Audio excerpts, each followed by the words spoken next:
आज आपण pie charts बद्दल शिकणार आहोत आणि सुरुवात करण्यासाठी प्रत्येकाला आवडणाऱ्या पिझ्झापेक्षा चांगला मार्ग कोणता आहे? कल्पना करा की तुम्ही नुकताच एका पार्टीसाठी मोठा पिझ्झा ऑर्डर केला आहे. तुमच्याकडे पेपरोनी, मशरूम आणि ऑलिव्ह सारखे वेगवेगळे टॉपिंग आहेत आणि तुम्हाला तो पिझ्झा तुमच्या मित्रांसोबत शेअर करायचा आहे. प्रत्येकाला त्याचा आवडत्या टॉपिंग्स योग्य वाटा कसं मिळेल याची तुम्ही खात्री कशी करता? इथेच पाई चार्ट्स येतात. पाई चार्ट हा एक महाकाय पिझ्झा सारखा असतो जो वेगवेगळ्या भागांमध्ये कापला जातो. पिझ्झाचा प्रत्येक स्लाइस संपूर्ण भागाचे प्रतिनिधित्व करतो. उदाहरणार्थ, जर तुमच्याकडे पिझ्झाचे 8 स्लाइस असतील आणि 3 स्लाइसमध्ये पेपरोनी असेल,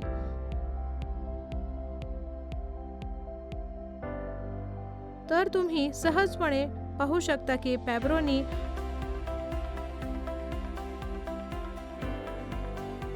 8 पैकी 3 स्लाइस किंवा संपूर्ण पिझ्झाच्या काही टक्के भाग घेते.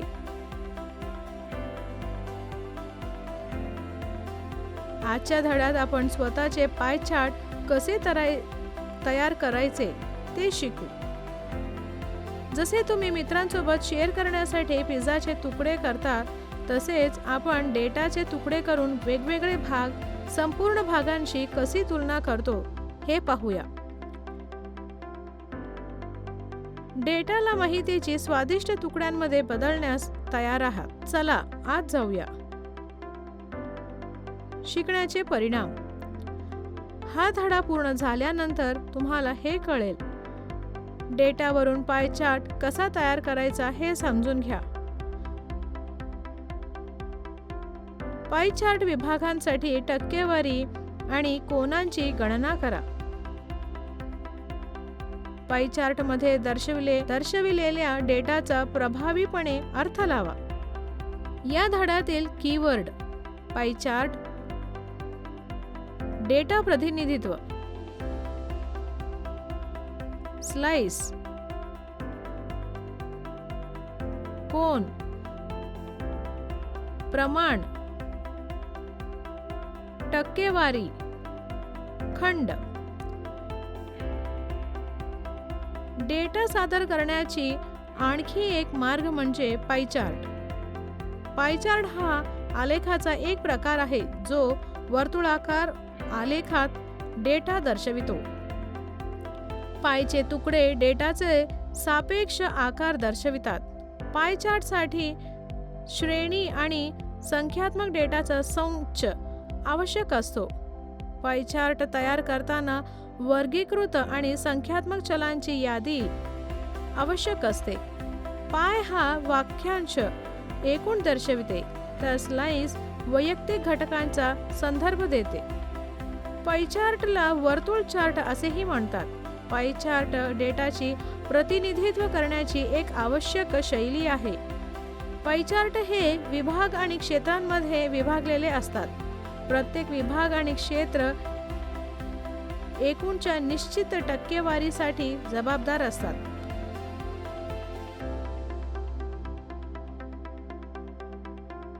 सर्व डेटाची बेरीज 360 डिग्री असते.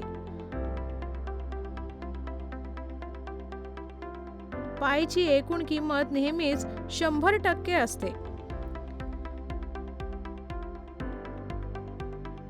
पाई चार्टवर डेटा कसा सादर केला जातो ते आपण पाहू. पाई चार्टसाठी पर्सेंटेज काढण्यासाठी खालील चरणांचे अनुसरण करा. डेटा वर्गीकृत करा. एकूण रक्कम काढा.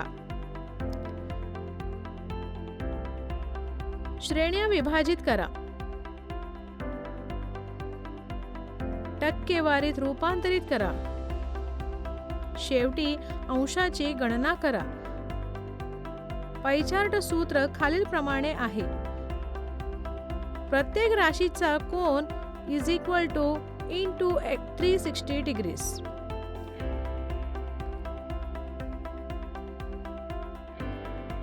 आता आपण एक उदाहरण पाहूया. खालील डेटासाठी पायचार्ट काढा. मुलाने दिवसभरात घालवलेला वेळ,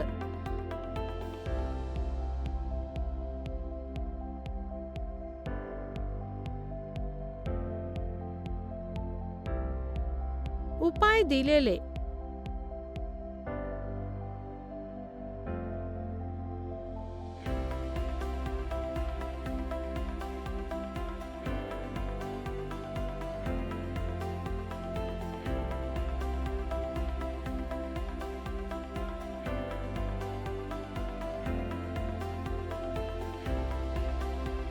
घालवलेला वेळ, एकूण वेळ यांचे गुणोत्तर. झोप 8/24 1/3,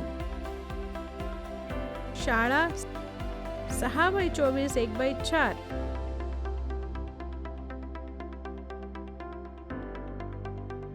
खेळ 2/24 1/12,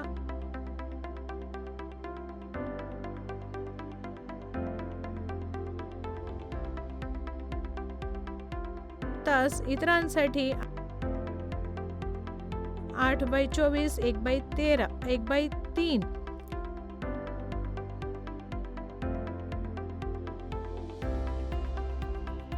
आणि सेक्टरचा कोन सेक्टर किंवा सेक्टरचे क्षेत्रफळ.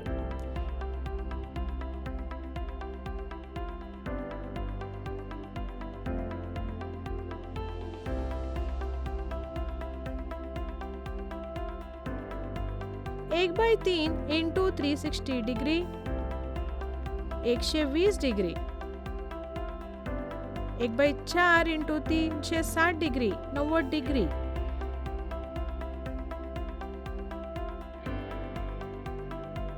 1/12 into 360 degree is equal to 30 degree.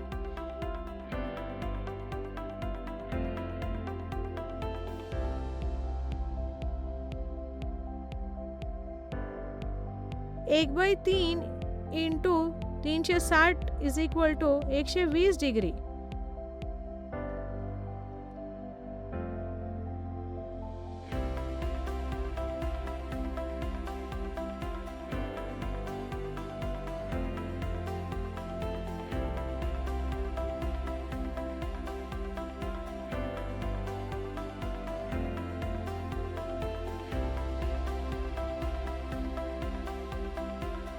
बांधकामाचे टप्पे.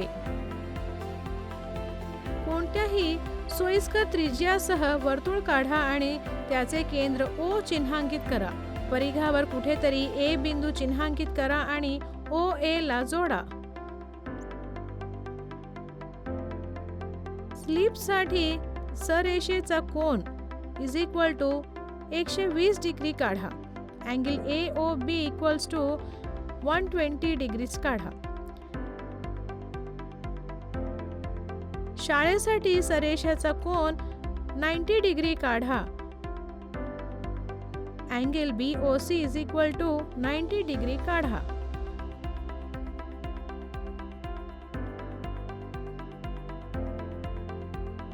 खेळण्यासाठी सररेषेचे कोन 30 डिग्रीज काढा.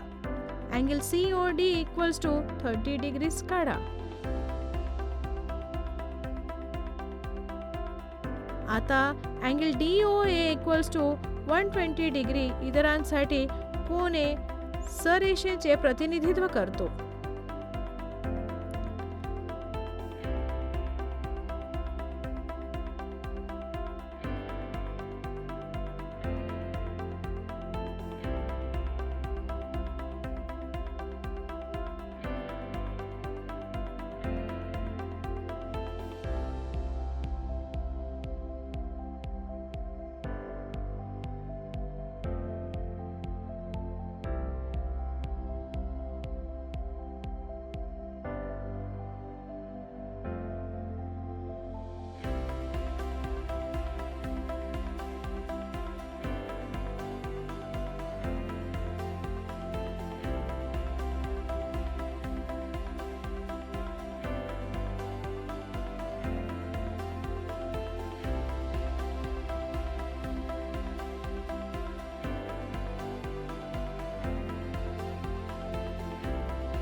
आता आपण आणखी एक उदाहरण पाहूया. खालील माहितीसाठी पाय चार्ट काढा.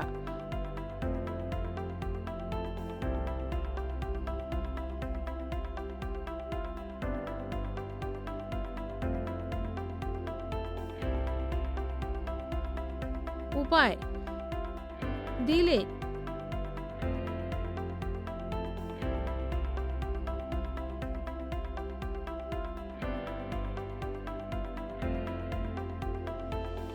खर्च रुपयांमध्ये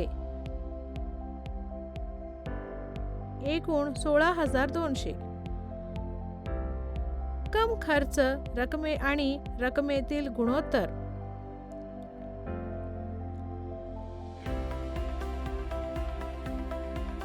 सरासरी बरोबर सर्व निरीक्षणांची बेरीज एकूण निरीक्षणांची संख्या बरोबर.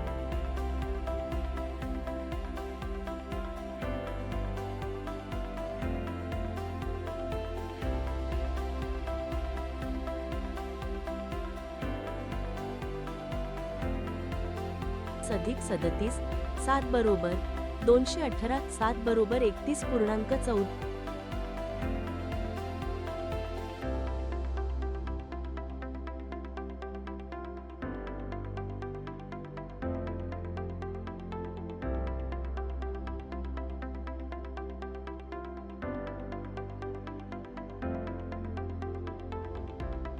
अधिक 37 7 बरोबर 218 7 बरोबर 31.14.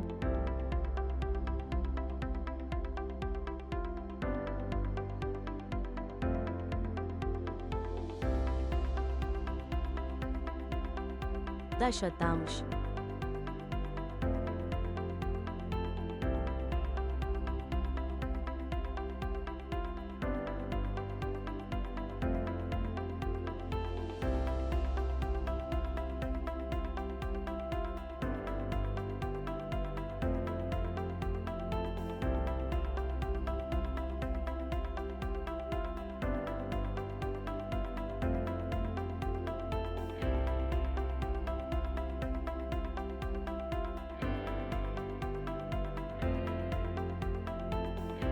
एकूण क्षेत्रफळ किंवा क्षेत्रफळाचा कोन.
बांधणीसाठी पायऱ्या.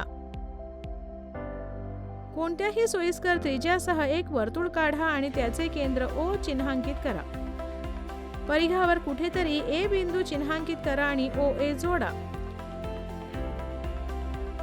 अन्नासाठी क्षेत्रफळाचा कोन तयार करा equals to 83.33 degrees. Angle AOB equals to 83.33 degrees काढा. आरोग्यासाठी क्षेत्रफळाचा कोन तयार करा 41.66 डिग्री. देतो अँगल BOC काढा 41.66 डिग्री. कपड्यासाठी क्षेत्रफळाचा कोन तयार करा equals to 41.66 डिग्री. देतो अँगल COD काढा 41.66 डिग्री. शिक्षणासाठी क्षेत्रफळाचा कोन तयार करा equals to 26.66 डिग्री. देतो अँगल DOE काढा 26.66 डिग्री. आता angle EOA equals to 166.66 degree इतरांसाठी कोन क्षेत्रफळ दर्शविते.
आता आपण पाय चार्टचा अर्थ कसा लावायचा याचे एक उदाहरण पाहूया. सोबतचा पाय चार्ट कुटुंबासाठी महिन्याभरात विविध वस्तूवर होणारा खर्च देतो.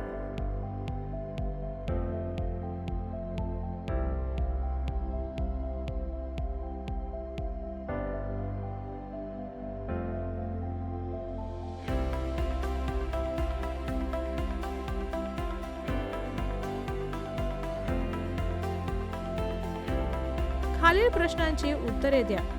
पहिला प्रश्न, कोणत्या वस्तूवर सर्वात कमी खर्च होतो? उत्तर, शिक्षण.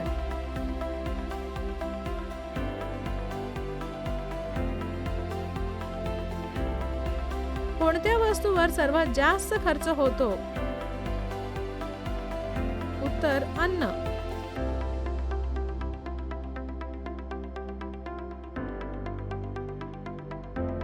जर कुटुंबाचे मासिक उत्पन्न 18,000 असेल तर भाड्यावरील खर्च किती असेल? उत्तर, भाडे खर्चाचे कोन 90 डिग्री.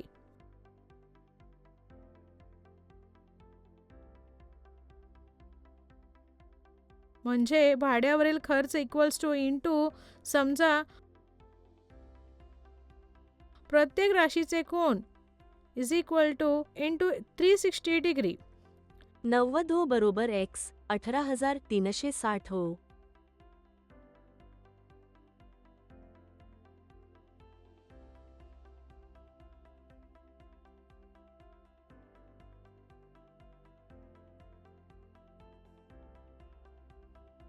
(90 360 बरोबर x 18,000.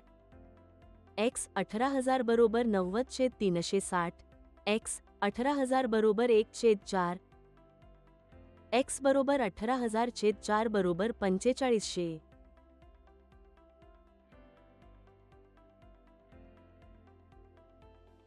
म्हणून भाड्यावरील खर्च होतो 4500.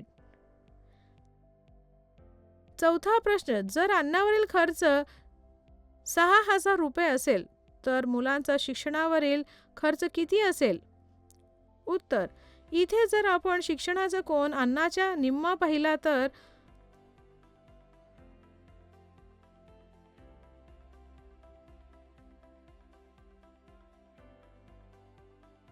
जर अन्न 6,000 रुपये असेल तर शिक्षण अर्धे असेल, म्हणजे ते 3,000 रुपये असेल. लक्षात ठेवण्यासारखे मुद्दे. पाय चार्ट डेटा दृश्यमानपणे सादर करण्याची एक पद्धत जिथे प्रत्येक स्लाइस एकूण संख्येचा श्रेणीच्या प्रमाण दर्शविते. डेटा प्रतिनिधित्व. पाय चार्टचा प्रत्येक स्लाइस एकूण डेटाच्या टक्केवारीशी जुळतो. अचूक दृश्यमानतेसाठी अंशामध्ये कोनामध्ये रूपांतरित केला जातो. काढण्यासाठी पायऱ्या. डेटाची वर्गीकरण करा. एकूण आणि वैयक्तिक टक्केवारी मोजा. टक्केवारी कोनात रूपांतरित करा आणि या कोनाचा वापर करून पाय चार्ट काढा. सूत्र. श्रेणी मूल्य बाय एकूण मूल्य into 360 degree is equal to वापरून प्रत्येक सेक्टरसाठी कोन काढा.